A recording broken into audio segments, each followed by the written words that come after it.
चलिए देखिए, आज हम बात करेंगे ऊर्जा। ऊर्जा क्या होती है या ऊर्जा किसे कहते हैं।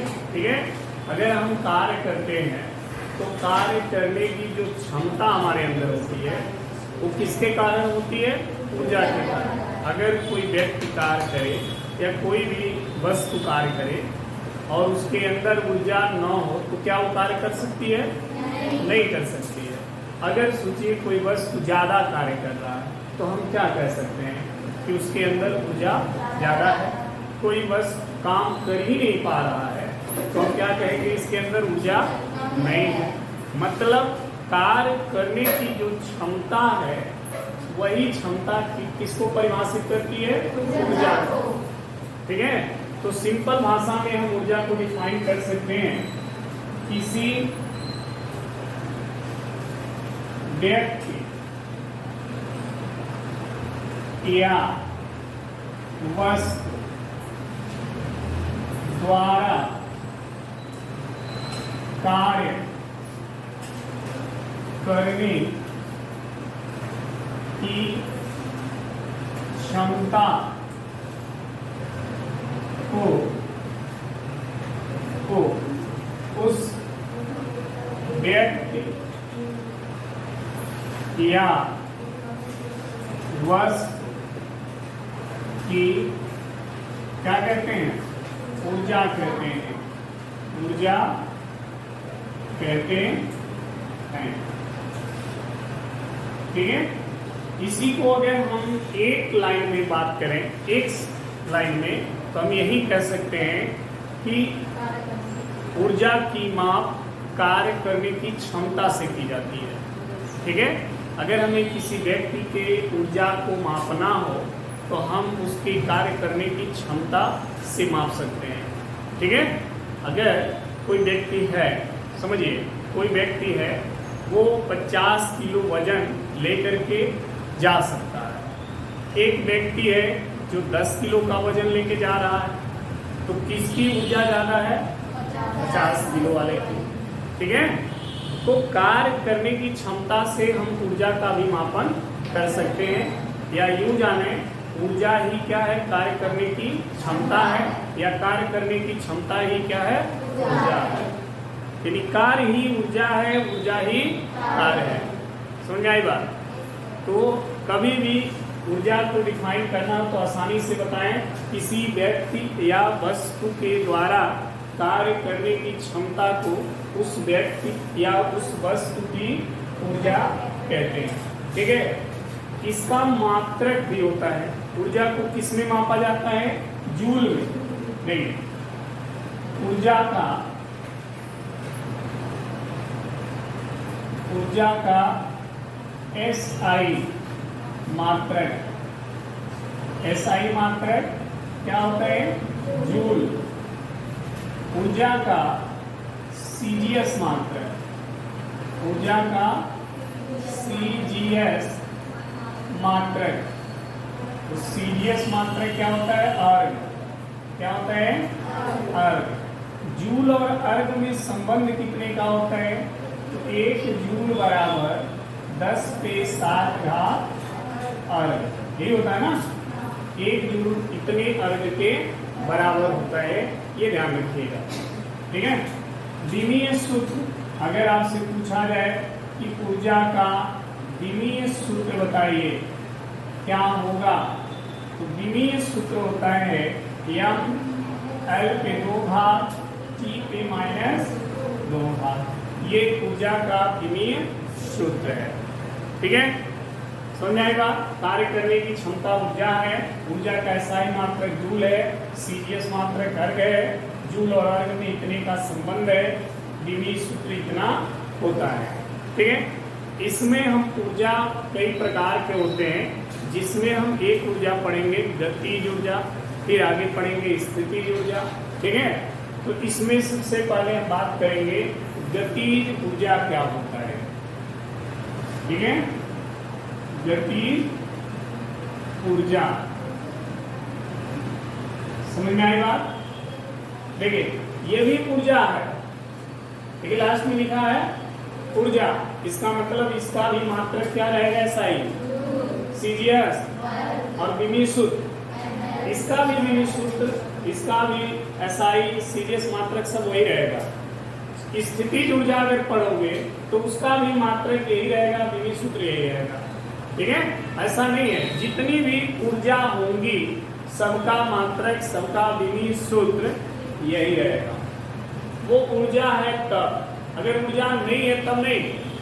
तो गतिज ऊर्जा लिखा हुआ है, इसका मतलब ये भी एक प्रकार की ऊर्जा है, तो इसका भी SI मात्रक गुण रहेगा, CGS मात्रक अर्ग होगा और विमीय सूत्र इतना होगा।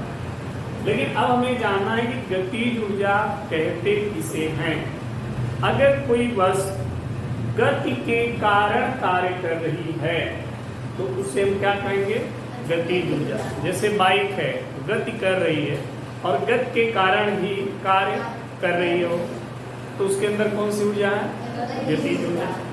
ठीक है, तो किसी वस्तु में उसके गति के कारण कार्य करने की जो क्षमता होती है, ठीक है, उसे क्या कहेंगे, उसकी गतिज ऊर्जा कहेंगे। ठीक है, तो गतिज ऊर्जा का जब भी डिफिनीशन पूछा जाए तो आप यही लिखेंगे। इसको इंग्लिश में हम काइनेटिक एनर्जी बोलते हैं, ध्यान रखना, काइनेटिक एनर्जी। इसीलिए गतिज ऊर्जा को K से प्रदर्शित किया जाता है। ठीक है, देखिए गतिज ऊर्जा किसे कहते हैं, किसी वस्तु के गति के कारण, किसी वस्तु के गति के कारण कार्य करने की क्षमता, उस कार्य गति के कारण कार्य करने की क्षमता उस वस्तु की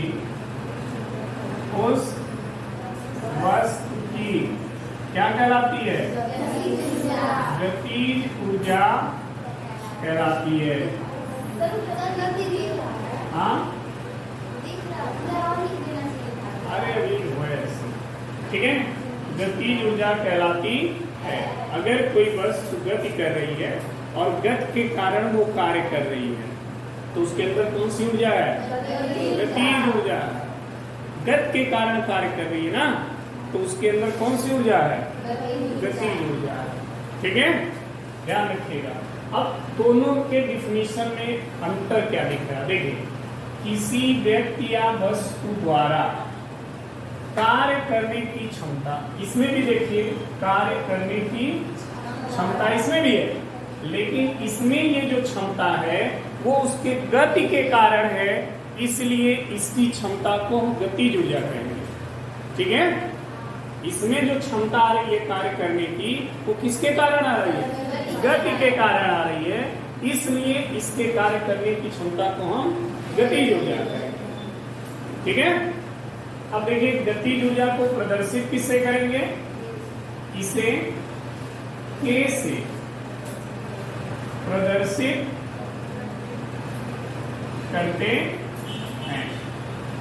ठीक है, अब इसके सूत्र का हम निगमन करेंगे दो मेथड से, एक तो जनरली हम करेंगे और एक कैलकुलस मेथड से करेंगे। मान लीजिए हमारे पास कोई वस्तु है, उसका कुछ द्रव्यमान है और वो वस्तु रुकी हुई है, विराम अवस्था में है, वो गति नहीं कर रही है।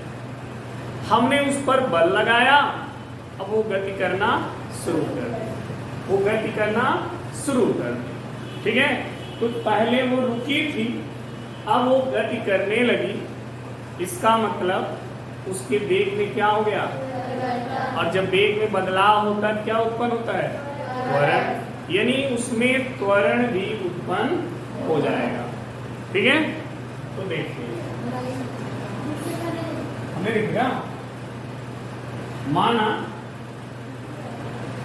यम, देखना ध्यान से, यम द्रव्यमान की वस्तु, यम द्रव्यमान की वस्तु, विराम अवस्था,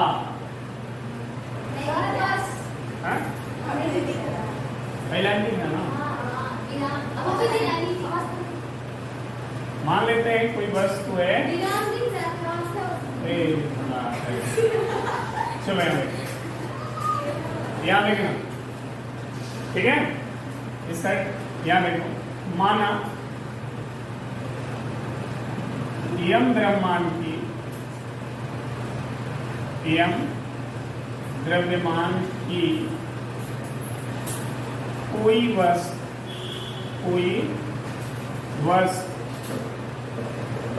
ठीक है, विराम अवस्था यानी U बराबर विराम अवस्था में U बराबर क्या हो जाएगा? 0। अगर वो विराम अवस्था में उसका प्रारंभिक वेग क्या होगा? 0। तो मान लिया यम द्रव्यमान की कोई वस्तु विराम अवस्था U बराबर 0 में है, ठीक है। उस पर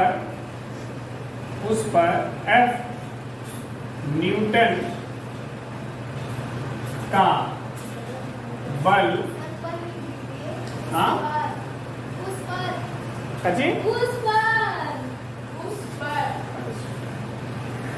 उस पर F न्यूटन का बल लगाकर उसे F न्यूटन का बल लगाकर उसे गति कराया जाता है, ठीक है। मान लिया कोई वस्तु है वो विराम अवस्था में है, ठीक है, हमने उस पर F न्यूटन का बल लगाकर उसको क्या किया? गति कराया। वस्तु में त्वरण कितना है? A है, त्वरण A है, तथा वस्तु S मीटर विस्थापित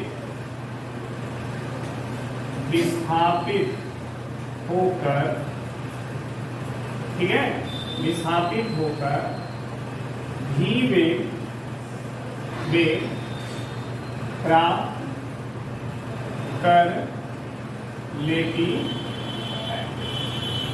समझना, पहले वस्तु किस स्थिति में है? विराम में। हमने उस पर क्या लगाया? बल लगाया। बल लगाने से वस्तु क्या करने लगी? गति करने। जब गति करने लगी तो उसमें क्या उत्पन्न हो गया? और वस्तु कितनी दूरी विस्थापित हो गई? S मीटर, ठीक है, इतना मीटर वो विस्थापित हो गई। क्लियर? अब देखना, गति के तृतीय समीकरण को हम लागू करेंगे। फिलहाल इसको नोट कर लें, फिर आगे हम पढ़ें। डेरिवेशन है थोड़ा, नोट कर लीजिए फिलहाल से। चलो देखो,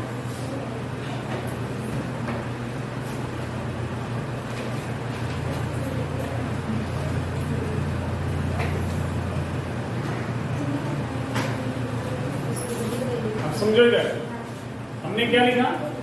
यम द्रव्यमान की वस्तु है और वस्तु किस अवस्था में है? रुकी है, जिसका प्रारंभिक वेग 0 है। वस्तु पर F न्यूटन का बल लगा दिया, वस्तु गति करने लगी, ठीक है। वस्तु जब गति करी तो उसमें त्वरण हो गया A, कोई S मीटर चली और उसका अंतिम वेग कितना प्राप्त कर ली? V।